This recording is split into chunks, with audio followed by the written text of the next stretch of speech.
Duncan would not stop grumbling.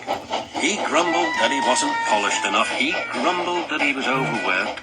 Most of all, he grumbled about the passengers. I'm ashamed of you, Duncan, said Skarloey. Thank goodness Rheneas is coming home soon. Perhaps he'll teach you some sense before it's too late. What has Rheneas to do with me? Rheneas saved our railway, replied Skarloey. Please tell us about it, said Peter Sam. Well, began Skarloey, it was before you came here. Things were bad. Rheneas and I had to keep the trains running, or our railway would have to close. How awful, murmured Peter Sam. I tried hard, continued Skarloey, but my old wheels ached. Rheneas understood. It's my turn now, he'd tell me. He was often short of steam, but he always struggled to a station and rested there. I mustn't stop between stations, he'd say. The passengers wouldn't like it. Sure, huffed Duncan. He had stopped on a viaduct and hadn't cared at all. Passengers, continued Skarloey, get cross if you stop at the wrong places. Rheneas stopped in a wrong place once, and this is what happened. One wet and gloomy afternoon when the rails were damp, Rheneas was travelling home with a full train. There were even passengers in the guard's van. It wasn't a comfortable ride at all.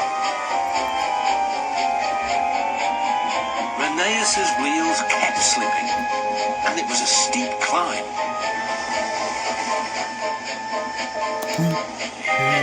At last, his wheels gripped the rails again. The worst is over, he thought. Now we're away. But they weren't. Ah! I've got cramp, he groaned. And Rheneas stopped on the loneliest part of the line. His driver examined him carefully. Your valve gear has jammed. We need to reach the next station. Do you think you can still get us there? I'll try, replied Rheneas.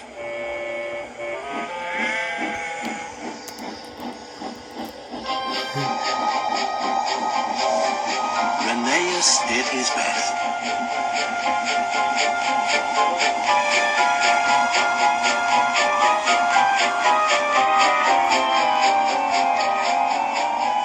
If I fail, he thought to himself, the passengers will be cross and the railway will close. Everything blurred. He was really too tired to make another turn of his wheels. But he did. And another, and another, and another. Finally, tired but triumphant, Rheneas reached the station. I'm here at last, he wheezed. Thank you for getting us home, said the passengers. We'll tell all our friends what a fine railway this is. His driver was delighted. You're a gallant little engine, he said to Rheneas. When you're rested, we'll mend you so you'll be ready for tomorrow. Okay. And, smiled Skarloey, Rheneas was always ready for tomorrow. Thank you for telling us about him, whispered Duncan. I was wrong. Passengers are important after all. The next day, Rheneas came home. All the engines were there to greet him. Edward pushed his truck to the siding where he was lifted onto his rails. This was the signal for a chorus of whistles from engines large and small. Everyone was happy, and Rheneas was the happiest of all. You know, he whispered to Skarloey, this helps a little engine to feel that at last he has really come home.